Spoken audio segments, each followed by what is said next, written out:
자, 5월 넷째 주일, 오늘 말씀의 제목은 우리 가족 그 섬에 가면 행복할 수 있을까? 여러분, 제가 지난 주일에 이런 말씀을 드렸어요. 5월 달은 왜 5주일일까? 제가 되게 부담이 돼요. 5월 달은 왜 5번을 설교를 해야 될까? 그것도 가족에 대하여. 그런데 아픈 주사를 뼛속 깊이 들어오는 굵고 긴 주사를 안 맞으면 허리 통증이 사라질 수가 없습니다. 여러분, 저는 그렇게 생각해요. 우리 가운데 완벽한 사람 아무도 없습니다.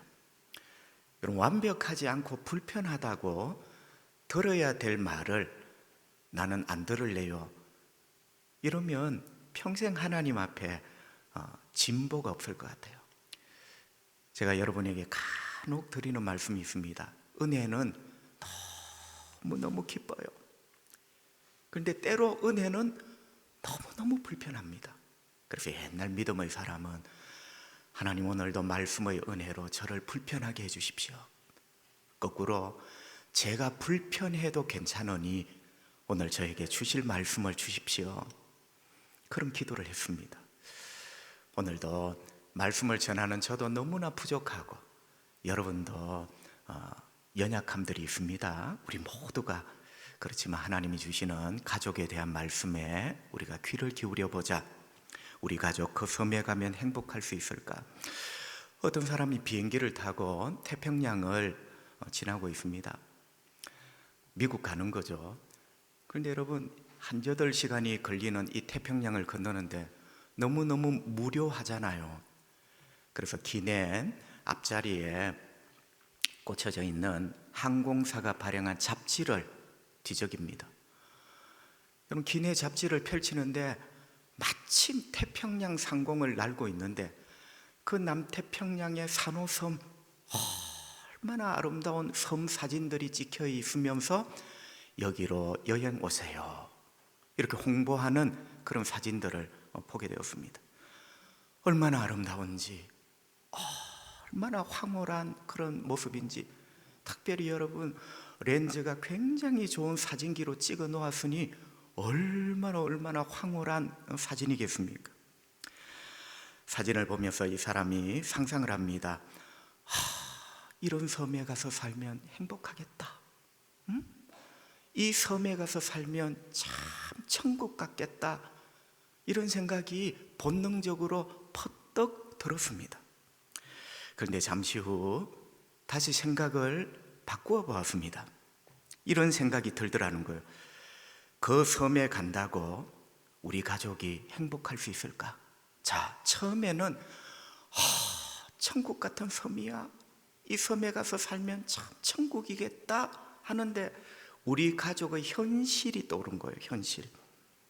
만약에 지금 우리 가족이 그대로 지금 이대로 이 섬에 옮겨 놓으면 우리 가족이 행복할까? 우리 가족이 그대로 이 섬에 옮겨 놓으면 이 섬이 천국이 될까?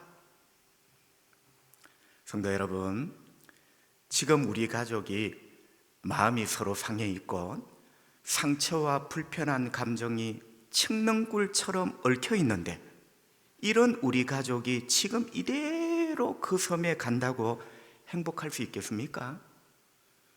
여러분, 이거는 굉장히 중요한 이야기입니다. 행복은 어떤 공간과 소유에 달려있는 게 아니라 관계에 달려있거든요. 공간, 어디를 간다고, 소유, 얼마를 더 가진다고 절대로 행복할 수 없습니다. 행복은 가장 중요한 게 관계의 문제입니다. 다시 한번, 우리 가족이 칡능굴처럼 불편함과 상처가 막 얽혀 있는데 우리 가족 그대로 지금 이 모습 이대로를 그 섬에 옮겨 놓으면 행복할까? 행복해질 수 있을까? 대답은 부정적입니다. 그럴 수 없다는 것, 저와 여러분이 다 동의를 합니다. 여러분, 오늘 본문은 둘째 아들 탕자 이야기입니다. 그런데 여러분, 유심히 들으셔야 될 게 둘째 아들 이야기지만 엄밀하게 보면 둘째의 가족 이야기죠. 우리는 이 세상에 혼자 있지 않습니다. 어쩌면 내 인생의 스토리가 가족의 인생의 스토리입니다. 내 이야기가 가족의 이야기입니다. 내 한숨이 가족의 한숨이 됩니다. 내 눈물이 가족의 눈물이 됩니다. 그러니까 이게 탕자 이야기가 아니라 어쩌면 탕자의 가족 이야기다. 여러분도 그렇잖아요. 막 못난 아들이 있습니다. 아이고, 우리 못난 아들 이야기입니다. 이렇습니까? 못난 아들 이야기지만 내 이야기죠. 그게 가족입니다. 그렇죠? 여러분, 탕자가 아버지에게 아버지 돌아가시면 나에게 주실 유산 먼저 주십시오. 챙겨서 저 먼 나라에 갑니다. 아버지를 벗어나고 싶은 거예요. 아버지의 사랑의 잔소리를 벗어나고 싶은 겁니다. 그래서 아버지의 흔적이 없는 먼 나라에 가서 얼마나 재밌게 노는지 이태원 나이트클럽처럼 너무너무 신나게 재밌게 놀았습니다. 그런데 그 재물이 평생 남아 있습니까? 어느 날 다 떨어지고 맙니다. 굶어 죽을 판입니다. 그때 아버지가 생각납니다. 죽느니 아버지께 돌아가야 되겠다. 아버지께 돌아가면, 우리 집으로 돌아가면 그래도 살 수는 있지 않을까? 둘째가 집으로 돌아옵니다. 아버지가 그 아들을 받아줍니다. 그런데 묘하게 첫째 아들이 남아 있습니다. 조금 시큰둥한 느낌의 첫째 아들. 자, 아버지, 둘째 아들, 첫째 아들. 어찌되었든지 이 3부자가 가족이라는 이름으로 본문에 형성이 되어 있습니다. 성도 여러분, 제가 방금 한 1분 동안 짧게 본문의 이야기를 말씀을 드렸어요. 여러분이 다 알고 있는 이야기이기 때문에 소소하게 말씀을 드리지 않았습니다. 자, 제가 한번 여쭤보겠습니다. 아버지, 둘째, 첫째. 자, 이 3부자가 우리 가족이라면, 자, 여러분, 우리 가족이라면 지금 우리 가족이 이대로 그 기내 잡지 남태평양 그 산호섬 거기에 가면 천국이 될 수 있을까? 여러분, 누가복음 오늘 15장 이 서두 첫 부분, 요 가족 그대로 그 섬에 옮겨 놓으면 우리 가족 행복할까?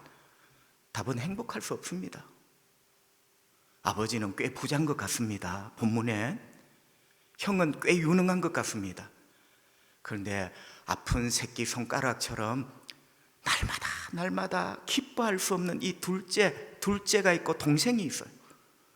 여러분, 이 가족을 그대로 그 섬에 옮겨 놓으면 행복할까요? 이게 우리 가족이라면 행복할 수 없습니다. 여러분, 죄송한데 여러분의 가정에 소금을 치는 게 아니고 행복할 수 없는 정도가 아니라 절대로 행복할 수 없습니다. 자, 그렇다면 어떻게 하면 둘째의 가족이 행복한 집이 될 수 있을까요? 제가 방금 이 모양 이대로를 옮겼을 때 행복할 수 없다고 했지, 이 집이 소망이 없는 게 아닙니다. 그죠? 그럼 어떻게 하면 이 집이 행복한 집이 될 수 있을까? 오늘 한 3가지를 말씀을 드리려고 합니다. 첫째는 반성과 회개가 있어야 됩니다. 이건 둘째의 몫이죠. 자, 여러분, 오늘 이 말씀을 들을 때 어떤 대목에서 나는 둘째입니다. 어떤 대목에서 나는 아버지입니다. 어떤 대목에서 나는 첫째입니다. 여러분, 이게 가족입니다. 우리는 서로 간에 기쁘다가 서로 간에 또 상처를 주고받거든요. 자, 그렇게 여러분이 하나님 말씀을 경청하면 되겠어요. 반성과 회개가 있어야 된다. 이거는 둘째에 해당되는 주제입니다. 그죠? 여러분, 이런 글이 있습니다. 가장 무서운 사기꾼은 자기 자신을 속이는 사람이다. 여러분, 사기꾼 있죠? 속여서 돈 빼들어가는 사람. 사기를 당하면 힘듭니다. 그죠? 그런데 가장 무서운 사기꾼은 자기 자신을 속이는 사람입니다. 그러니까 내가 나한테 사기꾼이에요. 여러분, 이게 무슨 말이냐면 종종 우리는 나 자신을 속이는 무서운 사기꾼이 됩니다. 남은 안 속이지만 내가 나를 속여요. 이런 말입니다. 나 때문에 힘들어하고 아파하는 가족에게 분명히 나 때문에 힘들어하고 나 때문에 아파하는데 지나온 내 삶과 내 행동에 나는 아무런 잘못도 없다고 생각을 합니다. 여러분, 굉장히 아픈 이야기지만 깊이 한번 생각을 해보세요. 분명히 상당 부분 가족의 아픔, 아내와 남편의 저 눈물이 나 때문인데 지나온 내 삶의 행적에 나는 아무 잘못도 없다. 너무나 무서운 사기꾼이죠. 내가 나를 속이는 거죠. 성도 여러분, 죄송한데 이런 무서운 사기꾼 나 때문에 가족이 더 힘들고 더 아파요. 이런 내가 뉘우침과 반성 그리고 회개가 있어야 된다. 그래서 제일 먼저 다뤄야 될 부분이 둘째의 부분을 다뤄야 됩니다. 여러분, 둘째는 무엇을 잘못했습니까? 결국 둘째는 마지막에 첫 번째는 아버지한테 사기꾼이었지만 나중에 내가 이 세상에 제일 무서운 사기꾼이다. 자기가 자기 자신에게 속인 것 회개하잖아, 그죠? 그럼 둘째가 뭘 잘못했습니까? 13절, 그 후에 며칠이 안 되어 둘째 아들이 재물을 다 모아가지고 먼 나라에 가 거기서 허랑방탕하여 그 재산을 낭비하더니, 아멘. 첫째, 허랑방탕한 잘못, 허랑방탕, 인생을 방탕하게 산 거예요. 여러분, 참 의미 있게 살아도 인생이 너무너무 짧습니다. 여러분, 미안하지만 여러분께서 지나온 인생, 세월이라는 인생을 뒤돌아보니 내가 벌써 여기에 서 있나 이런 느낌이 들지 않습니까? 저도 요즘 그런 느낌이 많이 듭니다. 내가 왜 벌써 이 자리에 있지? 여러분, 이 세월을 허랑방탕하게 가족을 위하여 산 건 하나도 없어. 방탕하게 산 거예요. 잘못입니다. 두 번째는 재산을 낭비했다. 13절에 낭비가 있어요. 여러분, 성경은 재산을 낭비했다 하지만 이 둘째가 재산만 낭비했겠습니까? 청춘, 시간은요? 인생은요? 사실은 재산을 낭비했다 하지만 더 큰 낭비는 청춘을 낭비하고 인생을 낭비한 겁니다. 그리고 가장 큰 잘못은 뭡니까? 아버지의 명예를 실추시킨 겁니다. 여러분, 이 본문의 의미를 잘 보셔야 돼요. 가장 큰 잘못은 아버지의 명예, 다시 말하면 가족의 명예를 실추시킨 거다. 둘째는 말했습니다. 아버지, 유산 좀 주세요. 여러분, 유산을 달라는 것은 결국 말로 아버지를 죽은 아버지로 만드는 거예요. 여러분, 유산이라는 것은 고대 관습에 분명히 아버지가 돌아가셨을 때 해결되는 문제입니다. 2000년 전 유대 땅에. 그런데 유산을 먼저 챙겨간 것은 아버지를 죽은 아버지로 만든 거예요. 아버지의 명예를 너무나 아버지라는 그분이 어떠미 되는 그 가족의 명예를 실추시킨 거죠. 여러분 아십니까? 2000년 전 중건동 문화는 명예를 굉장히 존중합니다. 다 잃어도 명예를 지키는 문화가 2000년 전 성경 문화예요. 그래서 거기서 명예살인까지 잘못된 문화가 번져 나오잖아요. 며칠 전에도 파키스탄에 17된 소녀 둘이가 사촌 오빠한테 총 맞아 죽었어요. 낯선 남자하고 입을 맞췄다나 말을 했다나. 참 미개한 사람 같지만 여러분 좋게 보면 명예라는 부분을 다루고 있는 거예요. 분명히 잘못됐습니다, 그렇죠? 여러분, 이런 것들이 2000년 전 중건동에서 시작된 문화라는 말이죠. 명예가 얼마나 소중한가. 그러니까 이 둘째가 저지른 가장 큰 잘못은 가족의 나 때문에 가족의 명예를 실추시킨 잘못입니다. 죽어도 마땅합니다. 그런데 죽어도 마땅하다는 것은 제3자의 눈에 그렇다는 거예요. 그런데 중요한 것은 당사자인 자기가, 여러분, 제3자가 남이 저놈 저거 죽어도 마땅하다, 아버지를 그랬다네, 가족의 명예를 막 걸레처럼 만들었다네. 그런데 중요한 것은 자기가 깨달아야 돼요. 제3자의 눈에는 죽어 마땅한 놈이지만 나는 아직도 죽어 마땅한 놈이 절대 아니야. 그렇다면 해결될 길이 없는 거죠. 중요한 것은 당사자 자기 자신입니다. 내가 이런 잘못들을 뉘우치고 제3자의 눈이 아니라 내가 이런 잘못들을 뉘우치고 회개할 때 그 집이 회복이 되고 그 섬에 가서 천국이 아니라 그 섬이 천국으로 만들어지는 거죠. 둘째는 기특하게도 그렇게 했습니다. 제3자가 저놈 죽일 놈이라가 아니라 내가 당사자인 둘째 자신이 내가 죽일 놈입니다. 자기의 지나온 행적에 대하여 반성하고 회개했다는 거죠. 여러분 17절에 보면 이에 스스로 돌이켜라는 말이 있습니다. 여러분 눈에도 보이죠? 성경에 이에 스스로 돌이켜. 둘째가 이에 스스로 돌이켜. 여러분 이 말을 어떤 신학자는 이렇게 번역을 했어요. 그제야 정신을 차렸다. 쏙 와닿죠, 그죠? 그제야 정신을 차렸다. 성도 여러분, 그렇습니다. 이대로는 우리 가족이 그 섬에 가도 절대로 행복해질 수가 없습니다. 우리도 둘째처럼 이제 정신이 들어야 됩니다. 이에 스스로 돌이켜라는 말이 그제야 정신을 차렸다. 우리도 둘째처럼 이제 정신이 들어야 된다. 지금 정신이 들어도 미안합니다. 세월이 얼마 안 남았습니다. 우리도 둘째처럼 아내와 남편에게, 부모에게, 자녀에게, 형제에게 어떻게 잘못했는 것 이제 정신이 들어야 되겠습니다. 그죠? 내 영혼을 위해서, 길지 않지만 아직 남아있는 내 인생을 위해서, 그리고 나를 위하여 한평생 걱정해준, 눈물 쏟아준 가족을 위해서 이제라도 정신이 들어야 되겠다. 나는 이 스스로 돌이켜라는 말이 너무너무 위력적인 말입니다. 그제야 정신이 들었다. 그제야 정신을 차렸다. 여러분 누군가가 정신을 차리면 그 가족이 지옥에서 벗어날 수 있는 작은 실마리가 열려지는 것. 성도 여러분 조금 더 나가보면 그제야 정신을 차렸다. 자, 정신이 차려지면 어떤 상황이 발생할까요? 정신이 차려지면 잘못을 인정합니다. 18절 내가 일어나 아버지께 가서 이르기를 내가 하늘과 아버지께 죄를 지었습니다.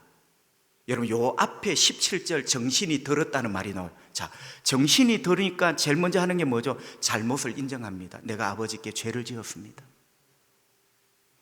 정신 안 드는 사람은요 절대로 가족들에게 잘못을 인정 안 합니다. 정신이 든 사람, 정신 차려진 사람이 제일 먼저 하는 것, 잘못을 인정해요. 두 번째, 정신이 차려지면 두 번째 하는 것은 염치라는 것이 생깁니다. 여러분 중국 철학은 염치지만 서양 철학으로 가면 그게 양심이에요. 자, 중국은 염치, 서양은 양심, 똑같은 말입니다. 정신이 차려지면 염치가 생겨요. 양심이 살아납니다. 진짜일까요? 19절 보세요. 지금부터는 아버지의 아들이라 일컬음을 감당하지 못하겠나이다. 아버지 아들 맞아요. 그런데 정신이 딱 들고 보니까 나 이제부터 아버지 아들 안 불러줘도 됩니다. 염치죠, 염치. 염치가 있는 거죠. 응? 아버지가 나보고 아들 해도 나 그거 안 할랍니다. 염치가 있는 거죠. 자, 여기서 작게 결론을 내려보면요, 탕자가 둘째가 정신이 펑쩍 들었다. 남의 눈에 그런 게 아니라 내가 정신이 들어야 돼요. 그죠? 정신이 딱 들고 나니까 두 가지를 합니다. 내 잘못을 인정을 합니다. 아버지께 내가 죄를 지었습니다. 가족 여러분 미안합니다. 여보 미안해. 두 번째는 염치라는 게 생깁니다. 내가 그래도 당신 남편인데, 내가 그래도 네 아버지인데, 이게 아니라 내가 아버지의 아들이라는 거 감당을 못하겠습니다. 염치라는 게 생겼어요. 지난 2005년도 기네스북에 올랐던 영국의 에로 스미스 부부 이야기가 있어요. 여러분, 에로 스미스가 부부인데 부부가 무슨 기네스북에 오릅니까? 그 기네스북 등재 내용이 뭐냐면 세계 최장 행복한 결혼 생활 커플. 여러분, 이 에로 스미스 부부가 80년 동안 부부로 살았는데 이웃에게 그 마을에게 설문조사를 했는데 한 번도, 그런데 여러분 중요한 거는 너무너무 저 두 사람이 80년 동안 천사처럼 살더라는 거예요. 그래서 기네스북은 희한한 게 올려집니다. 세계에서 가장 오랫동안 무려 80년 동안 행복하게 산 부부, 커플 올려줬어요. 기자들이 모여서 등재되고 난 다음에 비결을 물었습니다.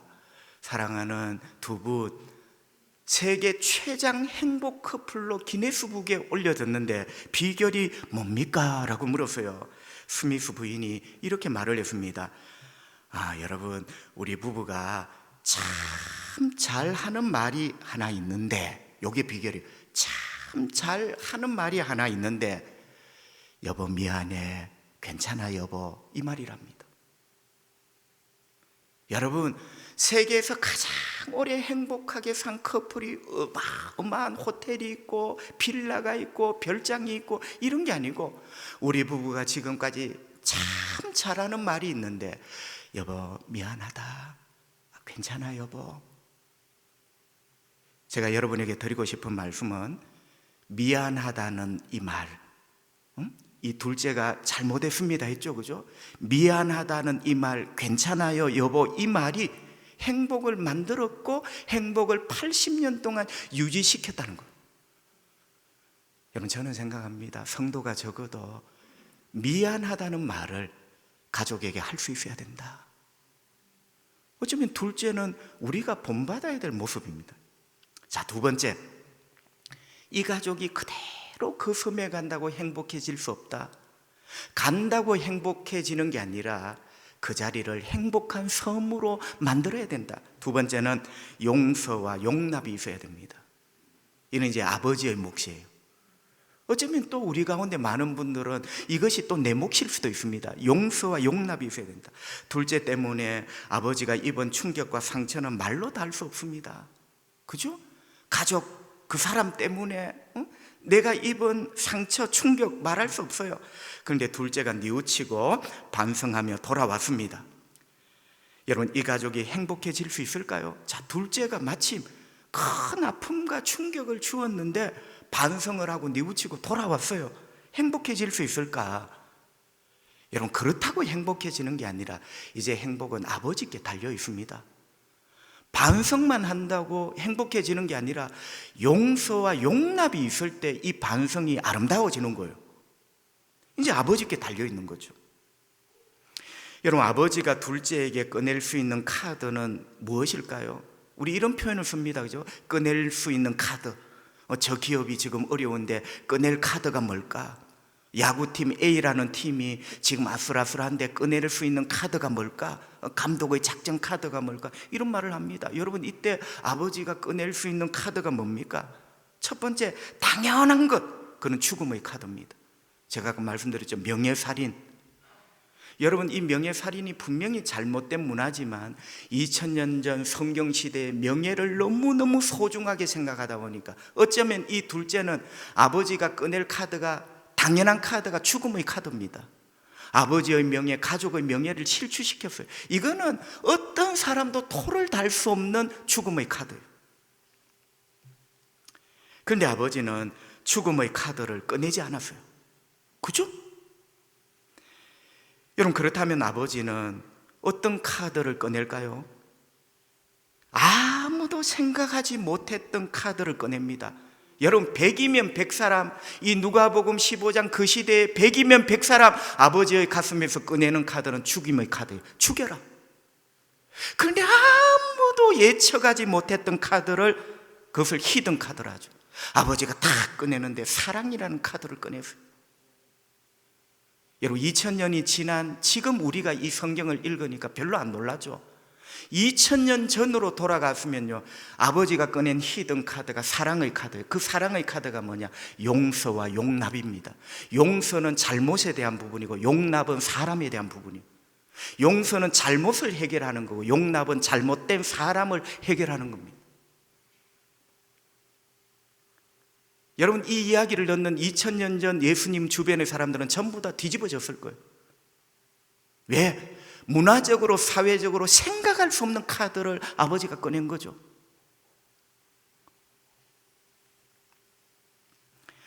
어쩌면 둘째의 아버지, 이 용서의 이 카드는 우리에게 용서의 모범을 보여줍니다. 용서를 어떻게 해야 되는가? 여러분 아시죠? 이 둘째의 아버지의 모습은 하나님입니다. 하나님이 우리를 용서하시는 모습이에요. 자, 22절 23절 용서의 모범을 한번 볼까요? 아버지는 종들에게 이르되 제일 좋은 옷을 내어다가 입히고 손에 가락지를 끼우고 발에 신을 신기라. 그리고 살찐 송아지를 끌어다가 잡으라. 우리가 먹고 즐기자. 자, 아버지의 용서가 우리가 배워야 될 하나님의 용서고 훌륭한 용서의 모범이다. 첫째, 아버지의 용서는 과거를 덜추는 말이 한마디도 없어요. 여러분 제가 22절 23절만 읽었는데 아버지의 액션은 조금 더 앞에부터 시작됩니다. 여러분 아무리 눈을 100번 1000번 비비고 닦아보세요. 둘째의 과거의 잘못을 단 단어 하나, 명사 하나라도 어떻게 끄집어내는 말, 덜추어내는 말 한마디도 없습니다. 사실은요, 과거 하니까 이 둘째의 과거가 얼마나 엄청난 과거입니까? 내 아들, 내 남편, 내 아내, 우리 아버지, 우리 자식 과거 얼마나 엄청난 과거입니까? 그런데 아버지는 이 과거를 덜추어내는 말을 한마디도 안 합니다. 여러분, 과거를 덜추어내기 시작하면 결국은 반성하고 이렇게 했던 것이 결국은 이상하게 되기 쉽습니다. 두 번째는 아버지의 용서는 진심이었다. 제일 좋은 옷을 내어 입히라. 진심이 느껴지죠. 가락지를 끼워라. 신발을 신겨줘라. 신발도 없이 거짓골로 온 이놈에게 신발을 신겨줘라. 그리고 하이라이트, 살찐 송아지를 잡아라. 말라 비틀어진 닭 한 마리 잡아주기도 아까운 인간이, 그러나 살찐 송아지를 보세요. 아버지의 용서에 진심이 느껴집니다. 세 번째는 아버지의 용서에서 배워야 될 어떤 모범은 용서에는 용기가 필요합니다. 여러분, 용서의 웬 용기? 성도 여러분, 우리 다 압니다. 용서하는 것에 필요한 용기보다 세상에 더 큰 용기가 없어요. 진짜 용서하는 데는 용기가 필요합니다. 여러분, 이런 이야기입니다. 아까 계속 이야기 드렸지만 2000년 전 당시 관점으로 보면 아버지의 이런 용서가, 아버지가 내민 카드가 죽음의 카드여야 되잖아, 그죠? 그건 문화적으로 당연한 거예요. 그런데 아버지는 히든 카드, 아무도 생각하지 못했던 용서와 용납이라는 카드를 꺼냅니다. 자, 이렇게 꺼냈을 때 그 당시 이웃 사람들은 아버지의 이 행동을 어떻게 봤을까? 한마디로 말하면 가당치 않는 일이죠. 여러분, 그걸 아셔야 돼요. 한마디로 가당치 않는 일입니다. 왜? 아버지와 가족의 명예를 실추시킨 인간을, 아버지의 명예, 가족의 명예를 실추시킨 인간을, 그렇게 남편과 아내의 눈에 눈물을 쏟아 짜낸 인간을 용서하며 받아준다는 것, 그는 수치스럽고 남사스러운 일이고 가당치 않는 일이에요. 그런데 아버지가 이런 가당치 않은 일을 어떻게 해요? 결행합니다. 이것을 사랑의 용서랍니다. 여러분, 남을 의식하고 남 눈치를 보고 용서 못합니다. 용서에는 용기가 필요합니다. 결행하는 용기가 필요합니다. 다른 사람이 어떻게 보든지 이것이 하나님 앞에 합당하고 이걸 통하여 회복될 수 있다면 용기가 필요한 거죠. 그래서 아버지는 이 가당치 않게 생각하는 둘째를 향한 용서를 결행하였다. 용서에 용기가 필요하다. 여러분, 이런 이야기 많이 들어보셨죠, 그죠? 제가 조금 각색을 하면, 빙고라는 사람이 있었습니다. 죄를 짓고 감옥에서 4년 동안 징역살이를 하고 이제 만기 출소를 하게 되었습니다. 그런데 출소하기 얼마 전에 아내에 대한 미안하죠. 4년 동안 감옥에 있는 바람에 아내가 어떻게 살아갔을까. 그리고 또 하나는 아내가 자기 같은 인간을 받아줄 것 같지 않는 불안감. 이 빙고는 아내를 사랑합니다. 너무 예쁜 아내. 첫째는 미안함, 둘째는 아내가 나 같은 인간을 받아줄까 불안함. 그래서 빙고가 집으로 돌아가야 되겠다는 마음이 들었지만 이런 미안함과 불안함 때문에 주저주저 했습니다. 그러면서 빙고가 그래도 집으로 돌아가야지 마음먹고 아내에게 편지를 씁니다. 그 편지 내용이 이런 거예요. 여보, 내가 버스를 타고 집으로 갈 테니 당신이 나를 용서하고 받아준다면 이 버스가 지나가는 마을 어귀에 있는 큰 참나무에 노란 손수건을 하나 걸어주시오. 아마 빙고의 집이 미국 저 외딴데 시골에 있었던 모양이에요. 우리로 말하면 시외버스가 지나가는데 빙고의 집 마을 어귀 입구에 큰 참나무가 있었는데 당신이 나를 받아줄 마음이 있다면 나무에 노란 손수건을 하나 걸어달라는 거예요. 노란 손수건이 없으면 내가 당신을 원망하지 않고 당신을 놓아주고 나는 그냥 사라지겠소. 이런 편지를 썼습니다. 드디어 날이 되었습니다. 빙고가 탄 버스가 마을 앞을 지나가는데 참나무에 노란 손수건이 걸려 있었습니다. 그런데 빙고가 편지에는 노란 손수건 한 장이라 했는데 참나무에 손수건이 걸려 있는데 한 장이 아니라 수도 없는 노란 손수건이 걸려 펄럭이고 있는 거예요. 감동이죠. 여러분, 오늘 누가복음 15장 아버지 집은 노란 손수건이 가득 걸려 있는 집입니다. 제가 언젠가 이런 설교를 한번 한 적이 있어요. 누가복음 15장 아버지 집은 큰 참나무에 노란 손수건이 한 장이 아니라 가득 걸려 있는 집이다. 둘째야, 네가 돌아오면 이 아버지는 너를 받아줄게. 여러분, 결국 노란 손수건이 가득 걸려 있는 용서와 용납의 집, 그 집이 그 섬에 안 가더라도 행복한 섬으로 만들어지겠죠, 그죠?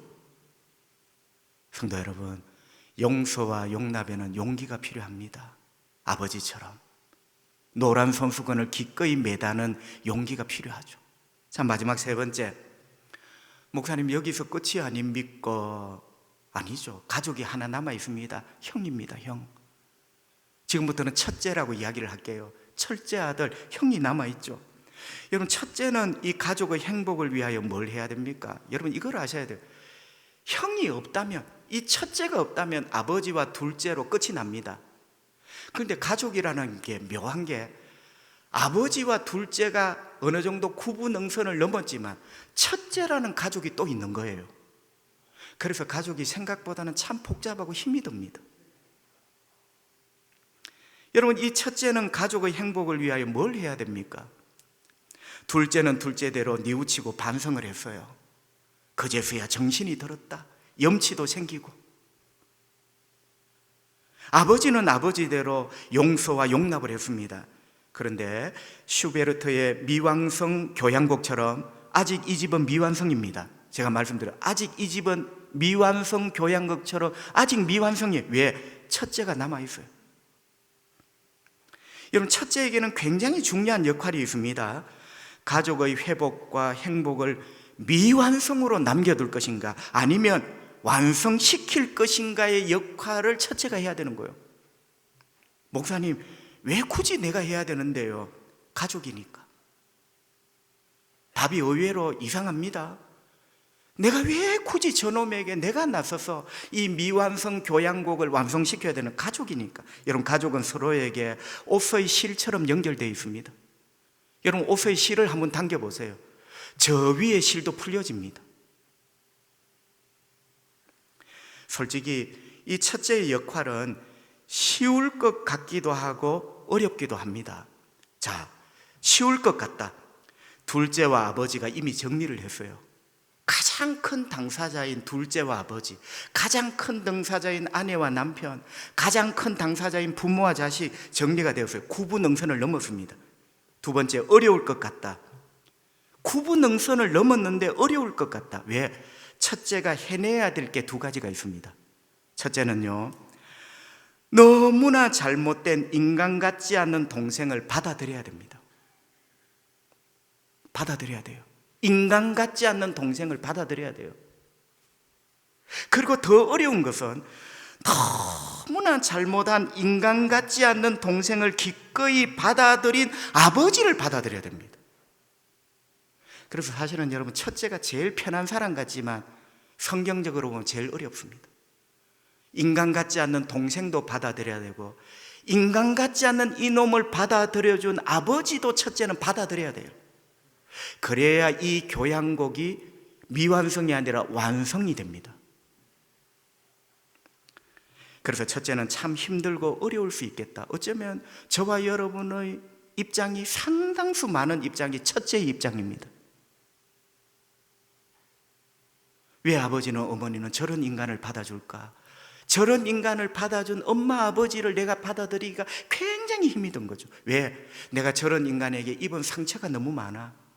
어쩌면 여러분 이 첫째의 입장이 우리 모두의 입장입니다. 그죠? 여러분 다음 이야기가 궁금합니다. 첫째는 어떻게 되었을까요?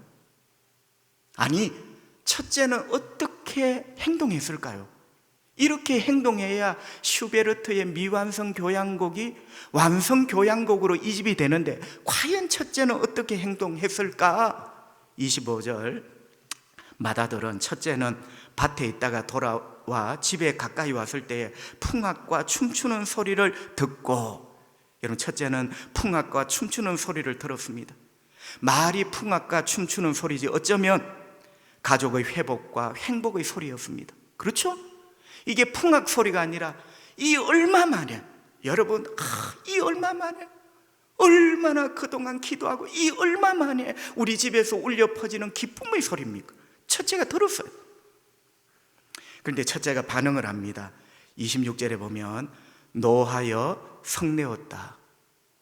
여러분 첫 번째 반응이 성내었다는 거예요. 노하여 성내었다. 화가 일어나서 성이 났다는 거예요. 제가 아까 말씀드렸죠. 어떻게 저런 인간을, 그리고 저런 인간을 아버지는 왜 또 받아주시는가? 어쩌면 첫째는 둘 다 지금 못 받아주고 있는 거예요.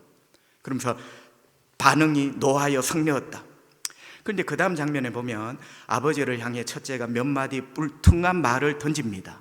나는 아버지 앞에 한마디도 거역한 적이 없는데 뿔퉁한 말을 몇 마디 던지지만 성경은 여기서 침묵을 합니다. 여러분 성경은, 여러분 뒤에 읽어보세요. 성경은 첫째의 행동에 대해서 더 이상 말하지 않아요. 화났다, 여기까지입니다. 화났다, 화는 날 수 있죠. 화났다, 그 다음에 어떻게 해야 될까? 성경은 침묵합니다. 첫째 이야기는 여기서 끝이야. 마치 여러분 재미있는 만화를 보는데 만화의 마지막이 있어야 되는데 첫째가 어떻게 행동했을까? 우리가 궁금해 죽겠는데 여기서 딱 성경은 끝을 내버립니다. 뭐야 찜찜하게, 마치 만화의 가장 재미있는 한 페이지가 찢어 없어진 것 같습니다. 하나님 이게 뭡니까 찜찜하게? 여러분 제가 한번 물어보겠습니다. 첫째 이야기는 왜 여기서 끝입니까? 어쩌면 첫째가 어떻게 결정하고 어떻게 살아야 할 건가? 과연 이 인간 같지 않는 동생, 내가 받아줘야 될 건가? 이 인간 같지 않는 동생을 받아준 아버지는 내가 어떻게 해야 되는가? 여러분 이 이야기는 사실은 이 성경을 읽고 듣는 나의 몫이다. 내가 성경이 침묵하고 있는 이 다음에 나의 인생을 여기에 기록을 해야 돼요. 어쩌면 이 답은 하나님이 우리에게 던지고 계시는 거예요. 하나님 우리에게 묻죠. 너는 이 상황에서 너의 가족에게 어떻게 할래? 라고 묻고 있습니다. 그래서 하나님은 첫째의 마지막 행동 어떻게 했는가는 침묵하고 있죠. 바로 우리 이야기입니다. 너는 이 상황에서, 이 가족 이 상황에서, 너의 자리에서 너는 어떻게 할래? 네가 첫째라면 어떻게 할래? 너의 이야기를 여기에 적어보라는 거죠. 여러분 저는 그게 신앙이라 생각합니다. 골로새서 3장 13절 주님 말씀합니다. 누가 누구에게 불만이 있거든 서로 용납하여 피차 용서하되 주께서 너희를 용서하신 것 같이 너희도 그러하고. 누가 누구에게 불만이 있거든 서로 용납하여 피차 용서하고. 서로 용납 피차 용서. 여러분 가족은 서로에게 불만이 있습니다. 서로가 서로에게 약점이 있어요. 그래서 우리는 서로 용서, 서로 용납. 말씀을 정리합니다. 목회 상담 라디오를 잠깐 들었습니다. 한 분이 목사님 너무 힘듭니다. 저는 잘 안 됩니다. 주님이 용서하라 하는데, 가족을 용서하라 하는데 저는 잘 안 됩니다. 용서하고 용납하려고 하니까, 잘 들어보세요. 마이크로 터져 나오는데 용서하고 용납하려고 하니까 마음이 자꾸 부글거리고 또 깨진다는 거예요. 용서하려고 용납하려고 할 때마다 자꾸 또 떠오르고 또 그 아픔이 또 떠오르고 그 미운 게 또 떠오르더라는 거예요. 목사님 너무 힘들어요. 속상해요. 막 눈물이 걸성걸성하면서 너무너무 힘들어요. 하고 싶은데 너무너무 힘들어요. 또 떠오르고 또 떠오르고 또 깨어져 버리고. 목사님 어떻게 해야 되나요? 라디오로 상담을 하는 목사님이 이렇게 이야기를 했습니다. 성도님, 먼저 주님께 나가십시오. 여러분, 용서와 용납이 내 힘으로 되는 게 아니거든요. 먼저 주님께 나가십시오. 안 되면 주님 앞에 나가고 또 나가십시오. 그래서 주님께 충분히 받으십시오. 이게 핵심이에요. 주님께 나가서 주님께 충분히 받으십시오. 뭘 받죠? 주님의 은혜와 주님이 우리를 어떻게 용서하셨는가를 충분히 받으십시오. 주님께 충분히 받아야지 성도님이 용서라는 것을 줄 수 있습니다. 성도 여러분, 저도 그렇습니다. 우리 가족들, 어쩌면 그런 동생, 어떤 형제 잘 안 됩니다. 자꾸 떠올라요. 주님께 나가십시오. 또 나가고 또 나가십시오. 충분히 받으십시오. 충분히 받으셔야 줄 수가 있습니다. 성도 여러분, 우리 가족이 지금 이대로 그 섬에 간다고 행복해지지 않습니다. 뉘우침과 회개가 있어야 되고 용서와 용납이 있어야 됩니다. 그리고 이 둘을 다 이해하고 받아들이는 형의 모습이 있을 때 거기에 간다고 행복해지는 것이 아니라 우리 가정이 행복한 섬이 될 것입니다. 복되신 저와 여러분의 가족들이 되시기를 주님의 이름으로 축복합니다.